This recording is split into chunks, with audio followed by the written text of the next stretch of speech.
druhé oči. Šimon už od narodenia nemohol vnímať krásy sveta očami.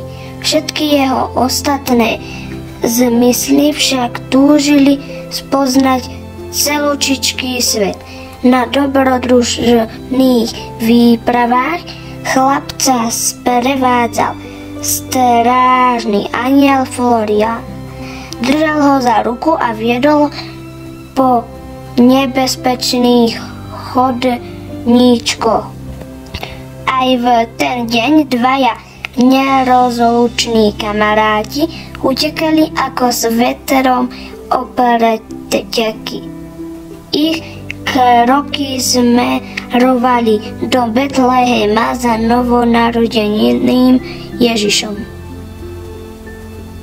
Cesta bola dlhá a úmorná, preto sa rozhodli trocha si ju skrátiť a prebrodiť rozbúrenú rieku.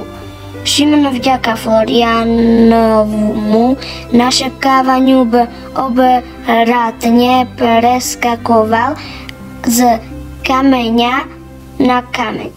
Už bol takmer na druhom brehu, keď sa pošmykol na klzkom kameni a čľúb do vody. Florián bez váhania skočil do rieky a pomohol svojmu chránencovi vyštverať sa na breh. Na budúci týždeň asi začneme s hodinou plávania, pomyslel si Florián a vyžmýkal si vodu z premočených krídel. Takého nepríjemnosti však nerozlučným kamarátom nepokazí náladu, veď Betlehem je už na dohľad. Stačí iba prejsť pastvinou a prekľúčkovať pomedzi pasúce sa ovečky. Pozor však na pastierské psy.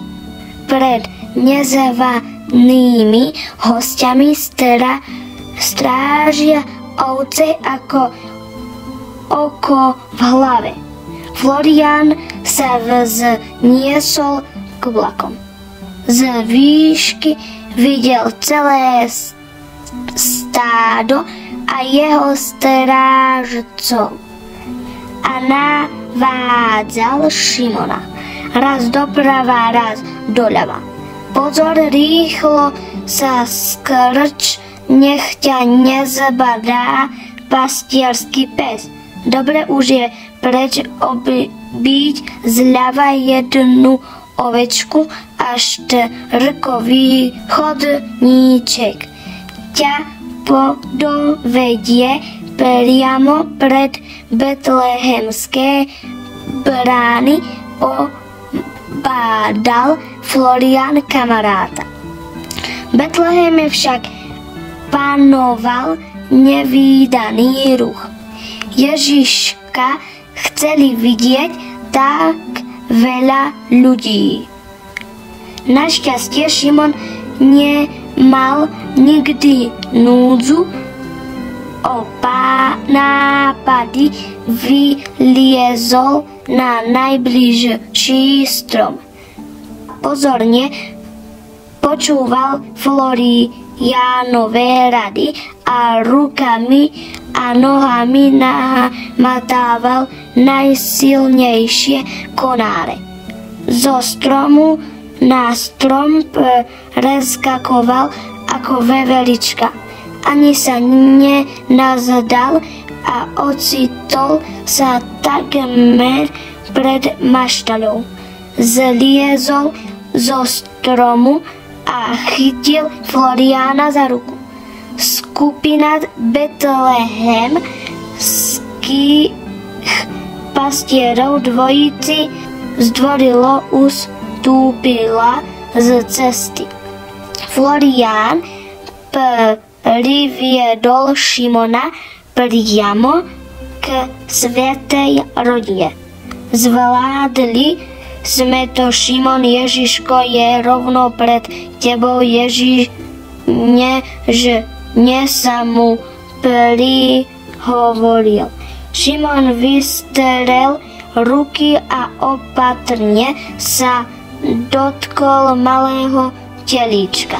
Ježiško malou ručičkou zovrel chlapcov prst. Šimonovú tvár rozžiaril úsmev. Novorodeniatko pohľadil po líci. A veď to je neuveriteľné. Obrátil sa na svojho strážneho anjela a od radosti zvolal: Florián, kamarát môj, moje prsty vidia. Malý Ježiško sa na mňa usmieva.